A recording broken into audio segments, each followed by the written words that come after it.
చంద్రబాబు గారు గోదావరి మిగులు జలాలను కృష్ణా బేసిన్కు తేవడం, ఈ రెండు నదుల అనుసంధానం బనకచెర్ల ప్రాజెక్టుతో సాధ్యమని, దీంతో పెన్నా నదిని అక్కడి నుంచి కావేరికి కూడా అనుసంధానించి ఆంధ్రప్రదేశ్ రాష్ట్రాన్ని సస్యశ్యామలం చేయడంతో పాటు నదుల అనుసంధానం చేయొచ్చంటూ ఒకవైపు గొప్పగా చెప్తుంటే, రేవంత్ రెడ్డి గారు మాత్రం గోదావరి జలాలను రాయలసీమకు మళ్లించే ప్రతిపాదన కేసీఆర్ గారిదే అని మరోవైపు చెప్పడంతో ఇద్దరూ క్రెడిట్ గేమ్లో ఇరకాటంలో పడ్డారనే చెప్పాలి. ఉమ్మడి ఆంధ్రప్రదేశ్ ఉన్నప్పుడు జరిగిన జల ఒప్పందాలు, నీటి కేటాయింపులు విభజన అనంతరం ఆంధ్రప్రదేశ్, తెలంగాణ రాష్ట్రాల మధ్య కేటాయించాల్సి ఉంది.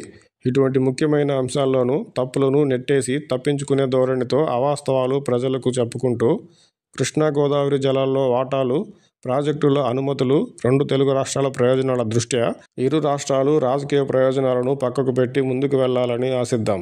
రాష్ట్ర విభజన జరిగి దశాబ్దం దాటిన సందర్భంలోనూ, రెండు రాష్ట్రాల్లోనూ రాజకీయ, వ్యక్తిగత అనుబంధం ఉన్నవారు ముఖ్యమంత్రులుగా ఉన్న సమయంలోనూ ఉమ్మడి ఆస్తుల పంపకాలు, నీటి వివాదాల పరిష్కారాలు ఇలా ఎన్నో ముఖ్యమైన సమస్యలను రెండు రాష్ట్రాల మధ్య పరిష్కరించుకోకపోతే ఇంకెప్పుడు సాధ్యమవుతుంది?